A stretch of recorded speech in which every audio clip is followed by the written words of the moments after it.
इन 25 सालों में अगर 5 बसें भी उन्होंने किसी और शहर के लिए चलवाई हो तो आप मुझे बताइए। इन 25 सालों में अगर उन्होंने 5 बार यहाँ की रोडवेज की खस्ता हालत को देखा हो जाकर तो आप मुझे बताइए। इन 25 सालों में उन्होंने किसी 5 कॉलेजेस का अगर दौरा भी किया हो कि बच्चे एजुकेशन में क्या हासिल कर रहे हैं तो आप मुझे बताइए। इन 25 सालों में उन्होंने 5 यहाँ पर अगर कोई भी विकास की राह में मैं बात करूं, विकास के मुद्दों की बात करूं, या फिर संभल के वो लोग जो चाहते हैं कि यहाँ पर विकास को, उनके लिए अगर कोई 5 भी काम किए हो इन 25 सालों में तो आप मुझे बताइए। तो मैं बेटी को आपको याद आया?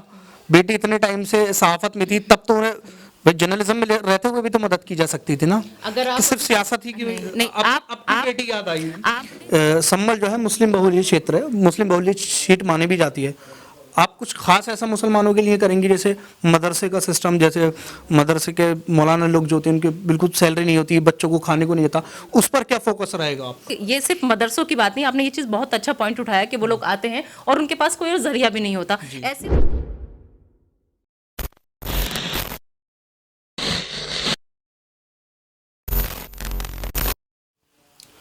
फैजान फारूकी नाम है मेरा और आप देख रहे हैं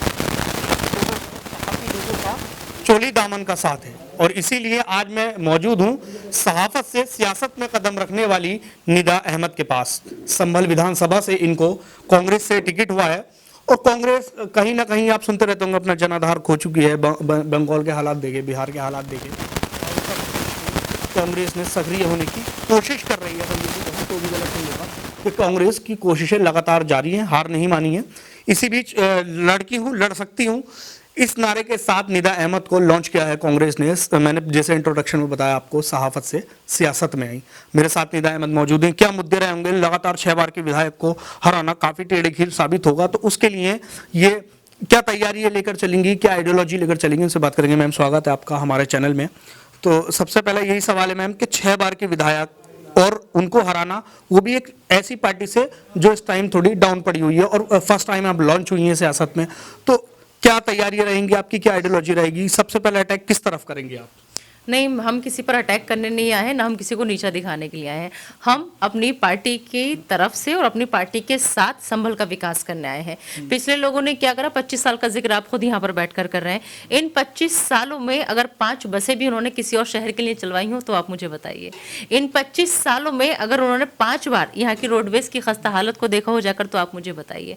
इन 25 सालों में उन्होंने किसी 5 कॉलेजेस का अगर दौरा भी किया हो कि बच्चे एजुकेशन में क्या हासिल कर रहे हैं तो आप मुझे बताइए। इन 25 सालों में उन्होंने 5 यहाँ पर अगर कोई भी विकास की राह में मैं बात करूं, विकास के मुद्दों की बात करूं, या फिर संभल के वो लोग जो चाहते हैं कि यहाँ पर विकास को, उनके लिए अगर कोई 5 भी काम किए हो इन 25 सालों में तो आप मुझे बताइए। तो मैं ऐसे लोगों से मुकाबला करूंगी जो लोग घरों से बाहर तक नहीं निकलते। मैं ऐसे लोगों को चुनौती दूंगी जिन्हें बस पूरा अपने ऊपर ये यकीन हो चला है कि हम कुछ करें ना करें लेकिन जीतेंगे हम ही। उसके पीछे रीजन ये है कि संभल के आवाम के पास कोई विकल्प अभी तक नहीं था।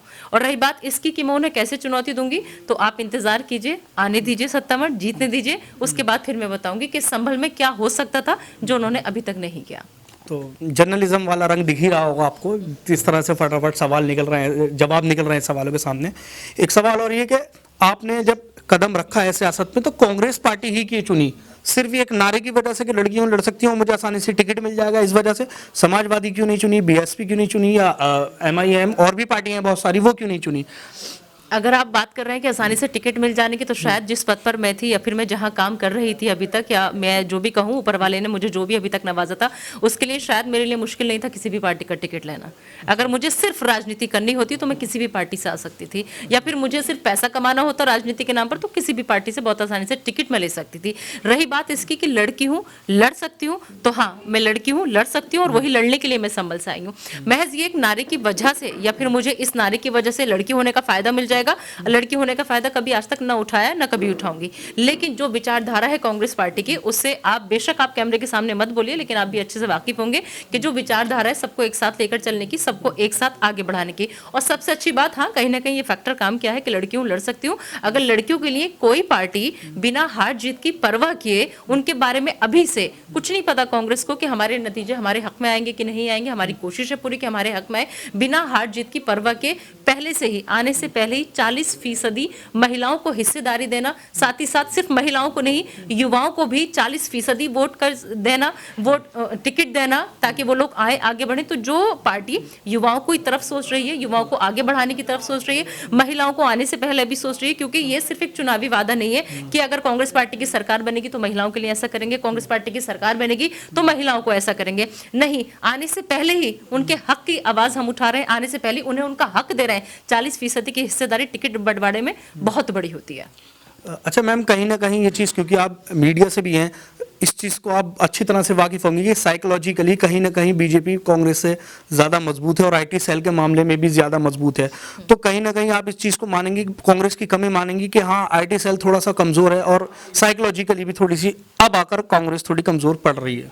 नहीं नहीं, ऐसा कुछ नहीं है कि आईटी सेल देखे किस किस लिए होता है, अच्छी बात है लोगों तक पहुंचाने के लिए। अफवाह के शिकार बहुत लोग होते हैं, और एक बात ये कड़वी सच्चाई है कि सच जो है वो बहुत देर से पहुंचता है, और जो चीज ऐसी होती है, नफरत फैलाने की मैं बात करूं यहाँ पर, या फिर मैं लोगों को बरगलाने की बात करूं, वो चीजें बहुत जल्दी स्पीड पकड़ती हैं। तो जिस आईटी सेल का आप जिक्र करें, शायद उसने अभी तक यही काम किया है, लेकिन हमारे जो विचारधारा है वो सबसे अलग है, हटके है। वो कहते हैं कि फर्क साफ है, लेकिन हम कहते हैं कि फर्क नियत का है, और हमारी नियत साफ है। अच्छा मैम, ऐसे कौन से 3 काम होंगे जो आप सबसे पहले, अगर विधायक चुनी जाती हैं तो सबसे पहले वो कौन से 3 काम होंगे जो आप संभल में करेंगी, सबसे पहले करेंगी? ठीक है, कामों की आप बात करें, सबसे पहले तो मैं यहाँ पर मेरी जो कोशिश है, जिस रोडवेज का जिक्र किया, आप भी कभी बाहर जाते होंगे तो वो इतनी खस्ता हालत में है। मुझे इतना लंबा वक्त यहाँ पर हो गया, मैं यहीं की पैदाइश हूँ, यहाँ की बेटी हूँ, यहाँ पली हूँ, यहाँ बड़ी हूँ, 12th क्लास तक मैं यहाँ पढ़ी लिखी हूँ। लेकिन अगर आपने देखा होगा रोडवेज की तरफ आप गए होंगे तो उसकी बहुत ज़्यादा खस्ता हालत है। कनेक्टिविटी की अगर मैं बात करूँ तो 3 से 4 शहरों के अलावा कहीं और की कनेक्टिविटी यहाँ पर नहीं है कि लोग यहाँ से आसानी से बस पकड़ें और जाएं। मैं सबसे पहले रोडवेज सुधारूंगी ताकि मेरे संभल आने जाने वालों को किसी को कोई परेशानी हो। दूसरी, मैं एजुकेशन के क्षेत्र में बहुत कुछ करने वाली हूँ। यहाँ पर डिग्री कॉलेज एक लड़कियों के लिए मैं चाहती हूँ, और साथ ही साथ उसमें सारे जो हमारे प्रोफेशनली कोर्सेज होते हैं जो संभल में अभी किसी ने भी नहीं सोचे हैं, उन कोर्स की तरफ मैं ध्यान दूंगी। तीसरा, एजुकेशन से ही जुड़ा हुआ है, लाइब्रेरी की कोई व्यवस्था नहीं है यहाँ पर, और वो मैं लाइब्रेरी की जो व्यवस्था करूंगी LKG क्लास से लेकर बड़े क्लासेस तक, और बड़े लोगों के लिए भी ये व्यवस्था मैं यहाँ पर करना चाहती हूँ। और दूसरा, जो मेरे यहाँ के बच्चे खेलना चाहते हैं, जो आगे बढ़ना चाहते हैं, स्पोर्ट्स में बढ़ना चाहते हैं, कोई यहाँ पर खेल का मैदान नहीं है, कोई यहाँ पर अगर मैं बात करूँ स्पोर्ट्स एकेडमी नहीं है, उसकी तरफ मैं चाहूंगी, क्योंकि स्पोर्ट्स भी एक बहुत अच्छा आप रोजगार के रूप में ले लीजिए, लेकिन जब बच्चे खेलेंगे उन्हें पता होगा, यहाँ पर पता ही नहीं है गिल्ली डंडे के अलावा या उसके अलावा कि कोई और भी खेल होते हैं, उनमें भी आप करियर बना सकते हैं। तो एक मैं स्पोर्ट्स एकेडमी यहाँ पर जरूर चाहूंगी कि यहाँ पर खुले लोगों की। और हाँ, एक और आपने कहा कि वो कौन सा मुद्दा ऐसा है, सबसे बड़ी जो है यहाँ पे वो है पानी की निकासी की समस्या, जो इससे लोग बहुत ज्यादा जूझते हैं। तो मेरा फोकस आने के बाद इस पर रहेगा। और हाँ, जब ये सारे काम मैं करा दूंगी तो एक और प्रॉमिस मैं सब लोगों से कर रही हूँ, जो मैं अपने संभल के हर घर में जा रही हूँ, अपने लोगों के पास जा रही हूँ, सब लोग मुझे बहुत सम्मान दे रहे हैं, बहुत इज्जत दे रहे हैं, और बोलते हैं कि बेटा 1 कप तो चाय पी कर जाओ। तो उन सब लोगों से मेरा वादा है कि मैं चाय भी पीऊंगी, आप लोगों के साथ खाना भी खाऊंगी, लेकिन आप पहले जिताइए, उसके बाद जब मैं आपके इलाके के लिए कुछ काम कर दूंगी, उसके बाद जैसे आप वोट मांगने आ रही हूँ, उसके बाद मैं सबके घर में चाय पीने जाऊंगी, तब जाकर के पूछूंगी। जीतने के बाद ये चीजें बड़ी मुश्किल हो जाती है ना? नहीं नहीं नहीं, इसलिए मैं कह रही हूँ, मैं बाद में नहीं जाऊंगी, मैं इसलिए कह रही हूँ, मैं पहले काम कराऊंगी, उसके बाद मैं पूछने जाऊंगी कि आपका फैसला गलत तो नहीं था, अब आगे अपनी बेटी को हुक्म कीजिए कि वो आपके लिए और क्या करे। जो यंग जर्नलिज्म से जुड़े हुए हैं, तो अपनी सहाफत से सियासत तक का सफर में किस तरह का रहा आपका? क्या ऐसा माइंड में आया कि हाँ यार अच्छी खासी इज्जत भी थी आपकी, मैं भी खुद फॉलो करता था पर्सनली आपको फेसबुक पे या इंस्टाग्राम पर, और आपसे कुछ सीखता था, तो ऐसी क्या जरूरत पड़ी कि आप जर्नलिज्म छोड़ के आप मुझे ऐसे सियासत में कदम रखनी चाहिए? देखिए, ये सिर्फ मेरी, मैं इसे जरूरत नहीं कहूंगी, मैं इसे एक बहुत अच्छा मौका कहूंगी जो ऊपर वाले ने मुझे दिया है। और मैं आपसे भी कहूंगी कि अगर आप कभी आपको जिंदगी में ऐसा मौका मिले ना कि ऊपर वाला आपको उस चीज से नवाजे कि आप अपने लोगों के लिए, जहां आप पले बड़े हो, आप वहां के लिए, अपने संभल के लिए, अपनी विधानसभा के लिए कुछ करने का अगर मौका मिले तो जरूर कहिएगा। अगर मुझे सिर्फ पैसा ही कमाना होता तो मेरी नौकरी बुरी नहीं थी, और अगर मुझे सिर्फ राजनीति ही करनी होती तो मैं ना पैसे के लिए आई हूँ ना राजनीति के लिए आई हूँ, क्योंकि मेरा औहदा बहुत बड़ा था और ऊपर वाले ने बहुत पहले से सब चीजों से नवाजा था, पैसा भी मैं अच्छा खासा कमा रही थी, मुझे बस अपने संबल की खिदमत करनी है। अगर ये मौका मुझे दे रहा है ऊपर वाला, तो मैं चाहूंगी कि जैसे मेरे दादा को आपने सुना होगा, उनके इतिहास अगर जानेंगे, दादा ने अभी तक संबल की खिदमत की, इस खिदमत का मौका उनकी पोती को मिलना चाहिए। मैं अपने संबल की खिदमत करना चाहती हूँ। तो ऐसी लाखों जॉब कुर्बान, जो अगर मुझे अपनों के लिए कुछ करने का अगर मौका मिले तो मैं उनके लिए खड़े होने के लिए, बस यही सोच करके मैंने अपनी जॉब से क्विट किया। आपकी हर पोस्ट में एक हैशटैग चल रहा है कि नेता नहीं बेटी चुनी है। बिल्कुल, लोगों के कमेंट भी पढ़ रहा हूँ, मैं देख रहा हूँ, उस पर पर्सनली मिल भी रहा हूँ, तो ये कह रहा है कि बेटी को अब क्यों याद आया? बेटी इतने टाइम से सहाफत में थी, तब तो उन्हें भाई जर्नलिज्म में रहते हुए भी तो मदद की जा सकती थी ना, अगर आप कि सिर्फ सियासत ही की नहीं, आपकी बेटी याद आई। आपने जो लोग ये कमेंट कर रहे हैं, या आपने सिर्फ वही लाइन मेरी पकड़ी के नेता नहीं बेटी चुनी और मुझे आपकी क्यों याद आई, अगर आप मेरे और भी वीडियोस देखेंगे तो आप देखेंगे उसमें, या फिर आप संभल के लोगों से इसका सवाल शायद आपको ज्यादा बेहतर मिलेगा। मैं बेशक वहां रह रही थी, वहां जॉब कर रही थी, अब किसी एक बेटी को या बेटे को संभल के इस काबिल तो बनना था। अब जब हमारा संभल इस काबिल नहीं है तो जाहिर सी बात है कि बाहर तो जाना पड़ता इस काबिल बनने के लिए कि आप वापस आए। तो इसी संभल ने मुझे सब कुछ दिया है, लेकिन संभल में क्योंकि जैसे मैंने आपको बताया इतनी कमियां हैं, यहाँ रह करके वो सब चीजें हासिल नहीं हो सकती थी। मास कम्युनिकेशन में रहकर यहाँ नहीं कर सकती थी, यहाँ पर कोई ऐसी मीडिया सेंटर या कोई ऐसी व्यवस्था नहीं है जो मैं अपना जो मेरा ख्वाब था वो पूरा कर सकती थी। तो जाहिर सी बात है कि संभल से बाहर मुझे इसलिए जाना पड़ा क्योंकि संभल में ये सब चीजें नहीं थी। अब अगर आपकी बेटी को काबिल बनना था और संभल के लिए कुछ करना था तो उसके लिए तो बाहर जाना था। एक आखिरी सवाल मैम, संभल जो है मुस्लिम बहुल्य क्षेत्र है, मुस्लिम बहुल्य सीट मानी भी जाती है। आप कुछ खास ऐसा मुसलमानों के लिए करेंगी, जैसे मदरसे का सिस्टम, जैसे मदरसे के मौलाना लोग जो होते हैं उनके बिल्कुल सैलरी नहीं होती, बच्चों को खाने को नहीं देता, उस पर क्या फोकस रहेगा आपका?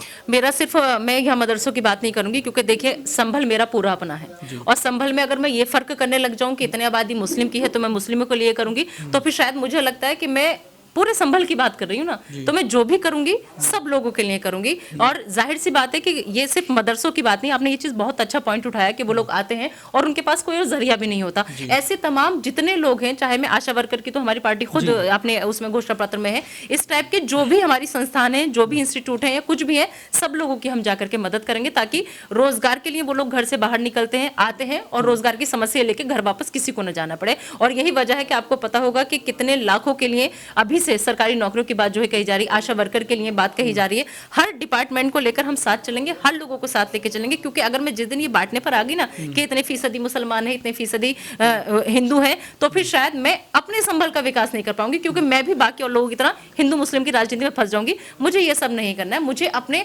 संभल का हर बाशिंदा प्यारा है, मुझे अपने संभल का हर भाई प्यारा है, हर बहन प्यारी है। अच्छा, बस एक आखिरी सवाल और एज ए जर्नल, ये तीसरा सवाल है, हाँ सॉरी, वो चलता रहता है, जर्नलिस्ट है ना, आप जानती होंगी इस चीज को। तो ये बुल्ली बाई ऐप वाला मसला जो था, जिसमें मुसलमान औरतों को, जिसमें नजीब की माँ भी थी, आरजे साइमा भी थी, मेरी बहुत फेवरेट है, बहुत कुछ सीखा है उनसे, खास करके उर्दू, और भी बहुत बड़े नाम थे, उनको बिल्कुल सेल किया गया, उस पर क्या कहना है आपका?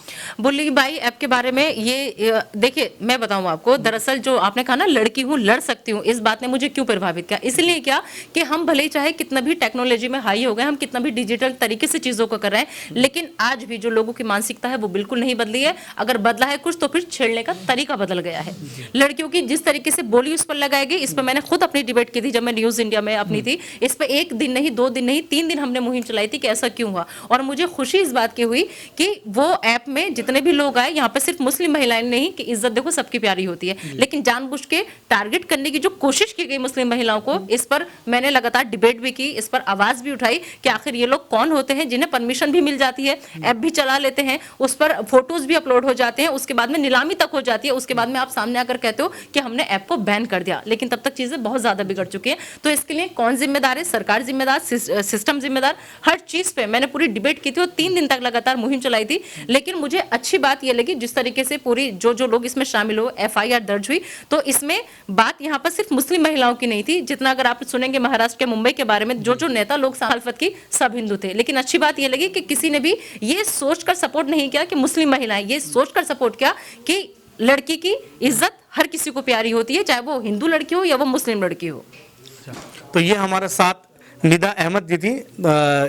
बिल्कुल जैसे मैंने इंट्रोडक्शन में कहा था कि जर्नलिस्ट हैं और इन्होंने अपने जर्नलिज्म के हुनर दिखाते हुए बिल्कुल बेबाकी से और बिना रुके बिना फंबल किए सवालों के जवाब दिए। इनसे इंटरव्यू करने में आगे भी मजा आता रहेगा, क्योंकि जितनी बार इनसे इंटरव्यू लिया जाएगा उतनी बार कुछ ना कुछ नया सीखा जाएगा। आने वाले वक्त में पता चल जाएगा कि ये संभल में आएंगी, इसके संभल में अपना सिक्का जमा पाती है या नहीं। हमारी वीडियो आपको कैसी लगी कमेंट सेक्शन में जरूर बताइए। द पब्लिक व्यू देखते रहिए। जय हिंद, जय भारत।